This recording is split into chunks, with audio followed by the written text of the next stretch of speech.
Today I'm speaking about the wisdom of the ages, because I just came across a very interesting age myself. December 1st, I turned 60. So it's one of those milestones. And I did a big celebration. I kind of did a show with ministry and songs. And today there's some of that ministry that I want to share with you. Some of the things that I've gleaned over my years, and to do one of the things that we seniors, I guess I can say that, do. Not till 65. Well, I'm getting there. And I'm okay. I'm embracing it. But sharing wisdom. Sharing wisdom is what we do. And it's one of the few things that we associate with being old that is positive, right, in this culture. The word old we have trouble with. They retired the Oldsmobile because people wouldn't buy it. Oh. So we have an issue with aging. In A New Earth, Eckhart Tolle says, in our civilization, which is totally identified with the outer and ignorant of the inner dimension of spirit, the word old has mainly negative connotations. It equals useless, and so we regard it as almost an insult to refer to someone as old. To avoid the word, we use euphemisms such as elderly and senior. The First Nations grandmother is a figure of great dignity. Today's granny is at best cute. Why is old considered useless? Because in old age, the emphasis shifts from doing to being. And our civilization, which is lost in doing, knows nothing of being. It asks, being? What do you do with it? End quote. I like that a lot. As we age, our physical selves may retreat a bit, but our inner light can shine all the more if we cooperate with that. We probably have all had elders in our lives who are examples of being. I know I have. But I have to say that in my case, the one who actually demonstrated being to me and brought it into my life in a visceral way was a black lab mix named Blazer, who sadly left the planet in 2019. While he was here, he taught me all about being. His presence filled my life, seeing me through highs and lows, breakups and deaths, dates and a new relationship. Everything. And although some people think that being is all about lotus flowers and calm, he taught me that being contains pure, embodied joy, which he didn't read about in a book, or work on in therapy, or go to a workshop or retreat. No, he arrived with it, fully formed and always ready to go. For example, let me describe what happened every single time he ever heard the word W-A-L-K, or walk. Yep. That was the first, right? Then, after doing that, he was so excited, he ran through our apartment, long hallway, up and down, then back and forth through the apartment. Eventually, he picked up something like a rope, shook it, threw it against the wall, eventually got it, ran back to me like this. At this point, I had a little harness ready to go. Seeing that made it real, and another round of excitement. Back and forth, running in circles. Finally, he got there, let him out the door, 6 floors up, right? We're on a 6th floor walk-up. Ran down the stairs. You just let go of the lead. And eagerly waiting at the front door. Jumping. Now, that happened every single time for 11 years. Several times a day. It was like World War II had just ended, and everyone's coming home safe and sound. Ticker tape parade. What I learned from that is that we must celebrate the little joys in life, even if the celebration delays the thing itself. Because without the celebration, there's less of everything. We have to exercise our gratitude and even embody that as celebration, and that makes every small detail bigger and better. Because it could be the same walk every day, but who cares? It's the best walk ever. Now, I also learned from him that quality of being that is pure presence. He just knew how to be with you. Whatever state you were in, it didn't matter to him. When I thought we were doing nothing, just sitting on the couch and I'd get up, he'd look at me like, where are you going? We were having such a great time. Eckhart Tolle calls pets guardians of being, and that feels accurate to us. To me, that makes us better. He also taught me about a healthy balance of willpower and surrender. When I wanted us to go this way and he wanted to go that way, he would resist. But if I had to, I'd pull him and he would shake off and happily go that way. He let go. When he was hot, he would just lie down. No drama about it, just, nope, we're not going to move now. Happily just kind of pant there, and when he was ready, he got up to go. Never complaining if there was a piece of salt in his little paw. You just look down and see that it was there, and he'd been limping. Wash it off. Okay, now I've got 4 legs again. Pain is part of life, but suffering is something that we create with our human brains, and he didn't have that ability. So it was great to see that. And the Unity Third principle tells us we create the experience of our lives. We may not create each fact, but we create the experience. I think Blazer truly had life and had it abundantly. Jesus said he came that our joy may be complete.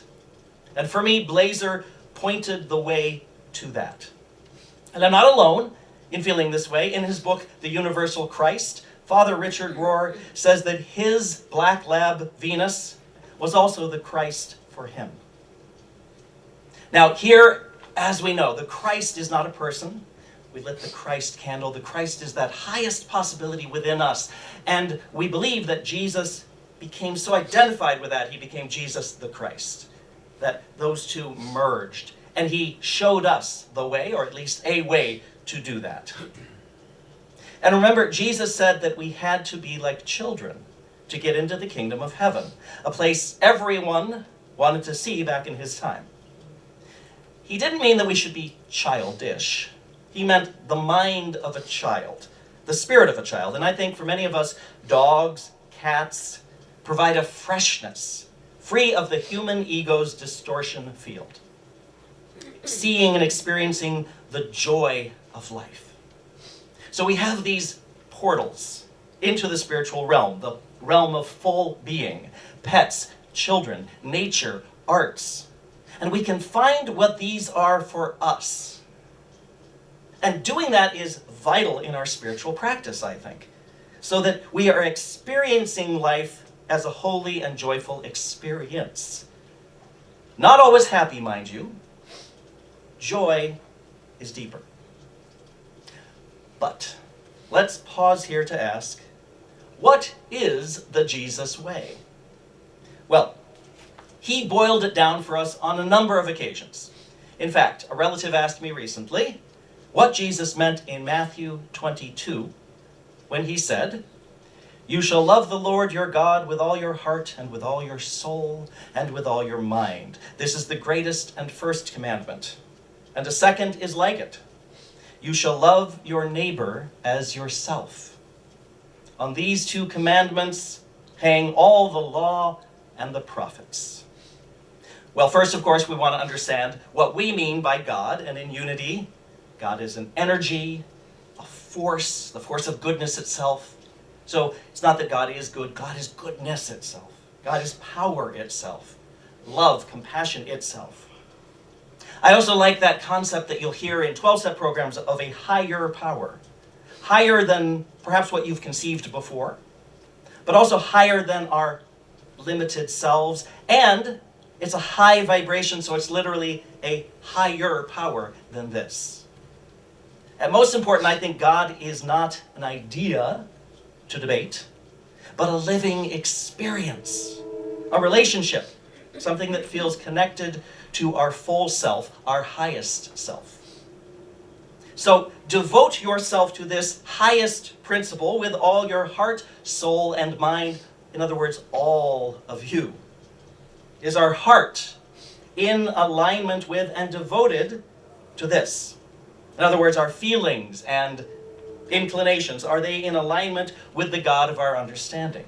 Is our mind in alignment? Our thoughts and beliefs, are we using our mind as an instrument of love? Loving God with all our mind. And then there's that middle one, soul. Well, the Message substitutes the word prayer here. And I might broaden that to say our spiritual practice. Is our spiritual practice in alignment with that highest thing that we call God? Then there's the second part of that Jesus quote. You shall love your neighbor as yourself. Well, once we do the first, bringing our entire being into alignment with God, with that highest power of good and love, or when we're at least occasionally conscious of that process, that loving comes more naturally. I've heard some people say they have a problem with love your neighbor as yourself because so many of us in this culture don't love ourselves. So they prefer the section of Matthew 25, where he says to treat everyone, especially those we think are lower than us, to treat everyone the way we would treat Jesus. He says, in fact, that the only test for who gets into the kingdom is that. Tall order, treating everyone the way you would treat Jesus. But going back to this earlier point, what does it mean to love ourselves? If it's the model for loving our neighbor, I think it's an important consideration. Loving ourselves, of course, is not the same as self-indulgence. Just as loving a child doesn't mean giving them candy or a trip to Disneyland every time they ask. It's about loving our inner essence, as well as our humanity, the Christ self and the sometimes stumbling and bumbling self that wants to make a great impression, but doesn't always feel up to the task. Early in Unity especially, we use affirmations to reprogram our minds away from the thought that we are evil sinners or just somehow inherently flawed. The way the ego works is it makes everything a problem to solve, including us. It lives on problems and conflicts because that's its job. It's not living from a place of inherent perfection and beauty. That's the Christ in us. But we live in a culture largely that celebrates the ego, so it takes work to learn true self-love. When I was asked in seminary what one piece of advice I'd give if I could only say one thing, here's what I said. Learn to speak kindly to yourself. That has changed my life radically. There is now in me a self-compassion that didn't used to be there. Even a humor. I don't take myself as seriously, or at least as much, as I used to. I'm kind when I make errors. And there's a kindness present in me, even if that's sometimes delayed. I bounce back faster. Speaking kindly to myself then begins to overflow toward others. So the two really are related. In Unity, I began to take responsibility for my little part of the universe, because blame puts the power out there. As they say, if other people are the problem, there is no solution. It's always about starting with my part of the solution and keying into that, because that's where our power is, our own part. And a lot of that is about perspective. Within us and around us, we are blessed in ways we cannot know. We spend so much time and energy resisting our lives, telling ourselves a story that says, this should not be happening. But listen to these words of Rumi from 800 years ago. This being human is a guest house, every morning a new arrival. A joy, a depression, a meanness, some momentary awareness comes as an unexpected visitor. Welcome and entertain them all. Even if they're a crowd of sorrows who violently sweep your house empty of its furniture, still treat each guest honorably. He may be cleaning you out for some new delight. The dark thought, the shame, the malice, meet them at the door laughing and invite them in. Be grateful for whoever comes, because each has been sent as a guide from beyond. I think that's great. We resist and resent so much of our lives, making up stories about what things mean. But a lot of the awful, so-called stuff is what got us to the stuff that we love.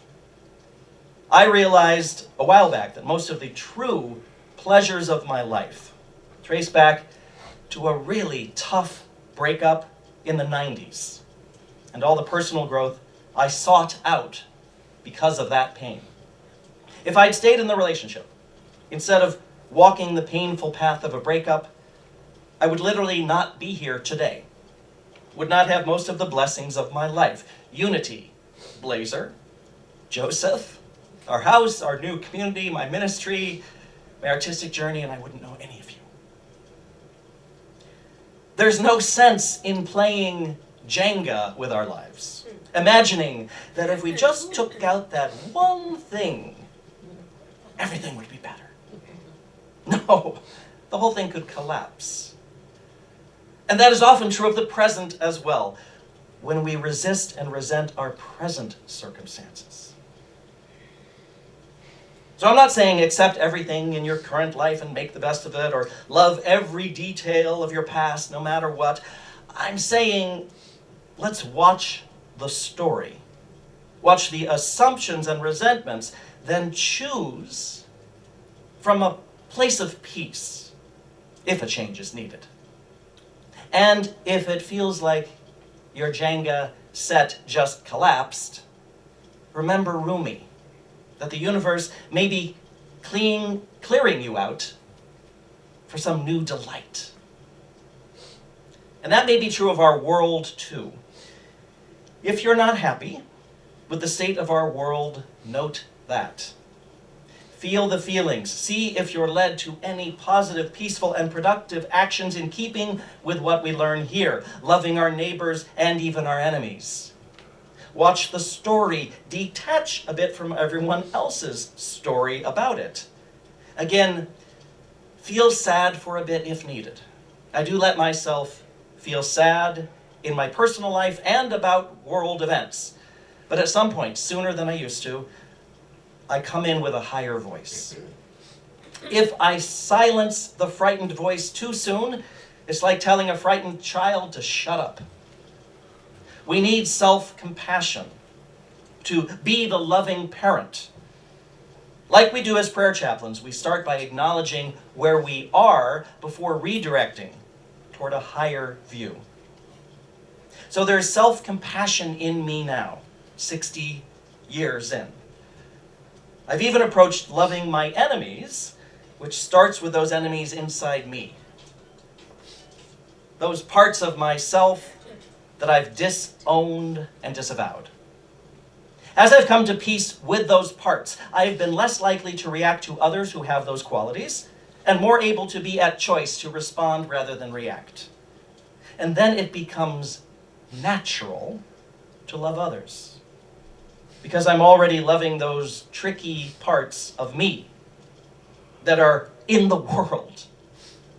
We are all one. We call this unity.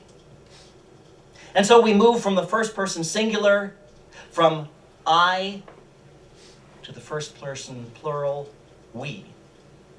If there's too much I, then I get into my ego story. Too much you, and I'm off on your issues, trying to fix you as if you're some kind of problem. Or you become my higher power. When there's a balance, which I think we learn to feel, then we have a strong, spiritually centered self, feeling love, radiating it, wanting to share it, loving our neighbor while we love ourselves. And that's the way we learn here and practice here. I think it's what Jesus wanted and demonstrated, and what the world craves. So why not be that world? Let me conclude with this final piece of wisdom. Our unity retreats often culminate in a walk with God. And really, that's just a conscious version of what we're doing all the time, walking with God. God in us and around us. So let us take inspiration from Guru Blazer today and every day, and let's know that this is the best walk ever.